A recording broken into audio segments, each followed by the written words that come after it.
Gran molestia en el gobierno y en particular de Camila Vallejo. Eso es lo que se ha visto en las últimas horas como consecuencia del fracaso sistemático del gobierno de Gabriel Boric en diversas áreas y del estancamiento económico como el empeoramiento de la situación de seguridad a nivel nacional. En donde, de manera bastante honesta, han reconocido que hay un estancamiento y que se está dando un fracaso, pero estamos pasando ya a los discursos de todo está mejorando, todo está bien, que quién sabe, vuelven a esos tal vez en unos días o semanas, suelen darse volteretas bastante con el discurso oficial, pero que ahora están culpando de que esos problemas que ahora están empezando a reconocer que existen son culpa de la derecha. Entonces, claro, ahora los problemas están ahí presentes, pero no son culpa nuestra. Y vamos a ver un poco las palabras de Camila Vallejo, que le lanzó toda la culpa a la derecha del fracaso del gobierno de Boric, a la vez que reapareció Giorgio Jackson, que desde España salió a apoyar al gobierno y pidiendo que el Estado intervenga más en los sistemas de pensiones. Todo eso lo vemos a continuación.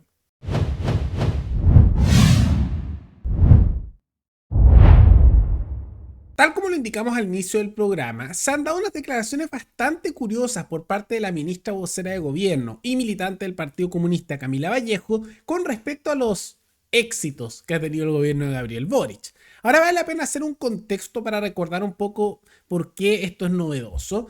Pasa que hace no muchos, algunos meses, incluso semanas, el gobierno de Gabriel Boric estaba con una serie de discursos. Por un lado, la clásica de ignorar los problemas locales y decir que no existen hasta que están explotando en la cara de uno y ahí lo reconocen, pero también se está dando mucho el discurso de que no, estamos mejor que nunca. No, en temas de seguridad estamos mejorando. La economía estamos mejorando, mejor que nunca. Casi como alejándose más bien bastante de la realidad, pero dando unos discursos de que estamos siempre mejor, siempre mejor. Totalmente separado de la realidad de los discursos, pero estamos mejor, estamos mejorando. Pero ahora, en medio de una entrevista que hizo ante la prensa de manera escrita, la ministra vocera de gobierno cambió el discurso y cambió un poco el discurso oficial porque está siendo evidente que las cosas no están mejor en distintos ámbitos. Y en parte, dentro de la entrevista, culpó a la derecha de la situación de estancamiento a nivel nacional, como también de que no hayan podido tener éxito en sus distintos proyectos. Por un lado, dijo que la derecha les está negando sal y agua, que básicamente no les aprueban nada y les bloquean todo en el Congreso y que eso tiene que parar para que pueda el país avanzar. Y también lanzó entre medio casi una especie de amenaza diciendo que si queremos que Chile progrese, no hay que olvidar las causas subyacentes del estallido social. O sea, casi diciendo, bueno, si no nos aprueban las reformas, quién sabe, puede haber otro estallido. Recuerden que la última vez se destrozó todo y se salió bastante a las calles y la respuesta a eso, por supuesto, es darle más poder al Estado y al mundo político. Claramente, ¿no? Entonces empezó con esos discursos que suenan entre culpar al otro por el fracaso propio, como también una amenaza, porque suena bien amenazante, ¿no? Y esto incluso lo publicitó en la cuenta oficial, también el gobierno lo publicitó bastante, donde diciendo esto, lo siguiente, que lo que nosotros esperaríamos es que la oposición deje su posición original de cuando asumimos, de atrofiar al gobierno, obstaculizarlo, negarle la sal y el agua. Si queremos que Chile progrese, no hay que olvidar las causas subyacentes del estallido. Y así siguió, y lo publicitó bastante. Ahora, ¿por qué pasa esto?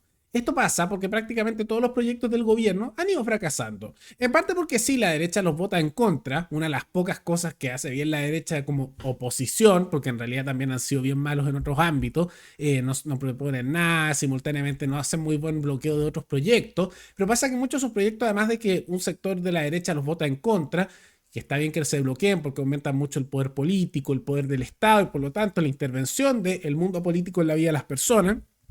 Pasa que muchas veces no bastan con los votos de derecha para bloquearlo. Ocurre, y eso no lo reconocen lo suficiente, que es la misma izquierda la que se está autosaboteando, porque el mismo sector de gobierno se han ido dividiendo. Hay peleas entre frentampistas y comunistas con respecto a temas de seguridad. En temas económicos no se ponen de acuerdo la izquierda dura con la centroizquierda y se terminan votando en contra. Y eso sin tomar en cuenta disidencias dentro del sector de la misma izquierda, como es el caso, por ejemplo, de Pamela Giles, que ella también, siendo de un sector de izquierda más bien dura, también a veces se ha acercado más a sectores más centristas y liberales en algunas propuestas, y otros que simplemente están en desacuerdo con el gobierno y con el mismo Boric. Entonces, está bien, podríamos decir como que no, traten de culpar al resto, porque están reconociendo su incapacidad, pero no olviden que ellos mismos se han autosaboteado y lo muestran como algo malo cuando las propuestas del gobierno han sido realmente pésimas, han sido realmente unas cosas muy negativas para la población chilena. Entonces es bueno ver que se empiecen a reconocer que las cosas no las están haciendo bien. Ya era hora, ¿no? Ya era hora que pararan de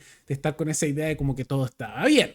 En medio de todo eso, para buscar apoyo, la figura que reapareció y que casi que lo están colocando como un ejemplo a nivel de los sectores de gobierno es a Giorgio Jackson. Recordemos que Giorgio Jackson se escapó del país, se fue a España, porque pasó de vivir de los impuestos de los chilenos a ir a una universidad estatal en España para vivir de los impuestos de los españoles. Y recordemos que se fue en medio de los escándalos de corrupción vinculados a fundaciones que tuvieron su origen, aunque no solo ahí, pero tuvieron su origen en el Partido Revolución Democrática, partido que en su momento dirigió Giorgio Jackson, partido del cual era la figura el más importante, y también partido que además de ser fundador, él controlaba en la práctica. Y ahí partió la gran mayoría de los escándalos de corrupción. Era evidente que él estaba vinculado. Ahora recordemos que en medio de todos estos casos de corrupción se perdieron pruebas, se robaron unas cajas fuertes y nunca encontraron a nadie. Recordemos que también de repente información desapareció. Eso típico de las investigaciones de corrupción a los políticos, que al final nunca les pasa nada porque está todo el sistema podrido. Pero él decidió irse de Chile.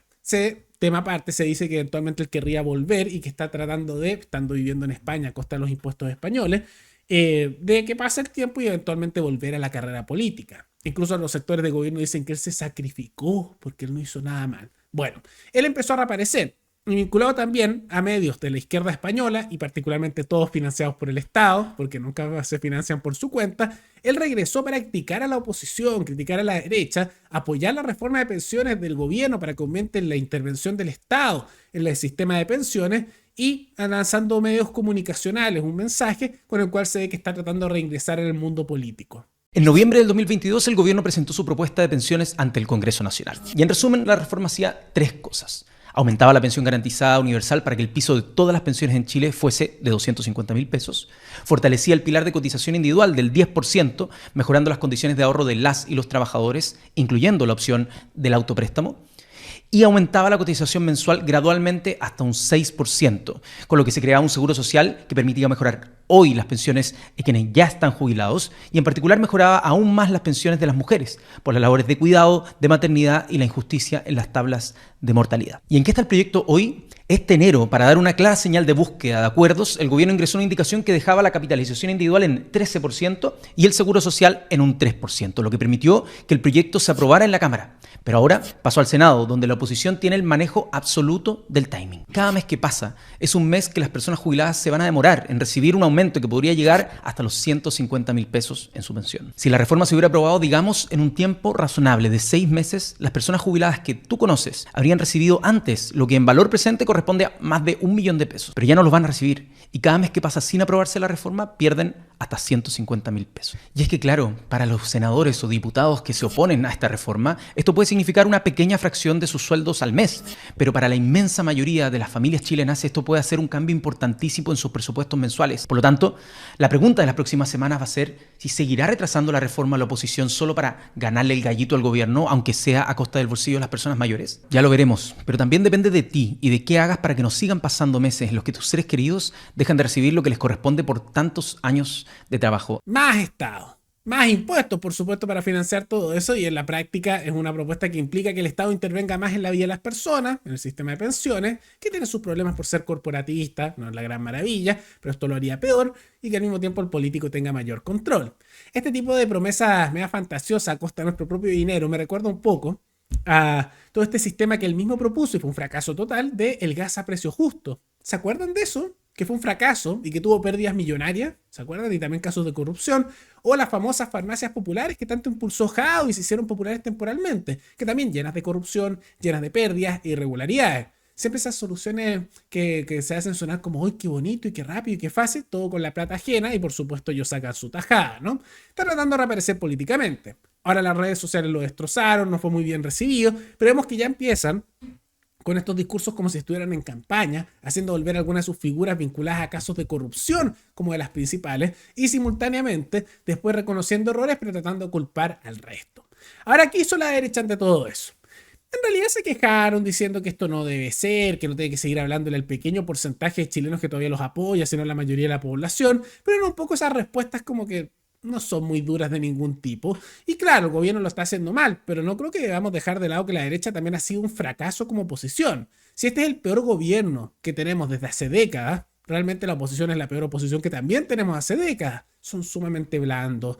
Muchas veces le dejan pasar cosas al gobierno. Están también llenos de casos de corrupción. Y muchas veces no se están investigando casos de uno ni de otro porque se están tapando entre los dos sectores, porque han salido casos de fundaciones de los dos, los Hermosilla estaba vinculado a los dos sectores y así, entonces no hacen mucho y están más preocupados de sus luchas de poder y de sus protagonismos y sin tener ni siquiera un parámetro ideológico claro, más que querer llegar al poder. Entonces también son un fracaso total, lo que hace pensar que no hay muy buenas alternativas eventualmente para buscar un cambio una vez que se termine el gobierno de Boric. Pero bueno, ahí está la derecha, haciendo esas quejas que en realidad son bastante blandas mientras siguen en sus luchas de poder y tapándose junto a la izquierda para ver qué caso de corrupción no se filtre, ¿no? Es lo que tenemos como sistema en nuestro país. Pero más allá de todo eso, ¿qué les parece estas críticas de Vallejo contra la derecha y el regreso de Giorgio Jackson? ¿Tienen razón o están completamente equivocados? ¿Siempre es culpa de otro o todo está bien? Como que los discursos son un poco incompatibles los que han estado dando. Pero bueno, todo eso coméntenlo abajo.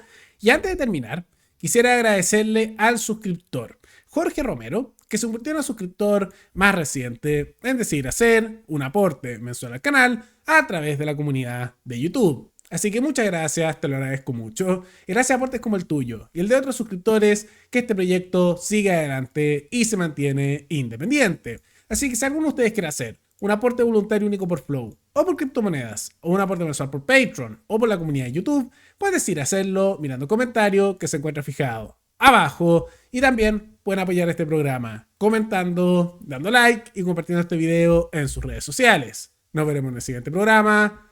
Hasta luego.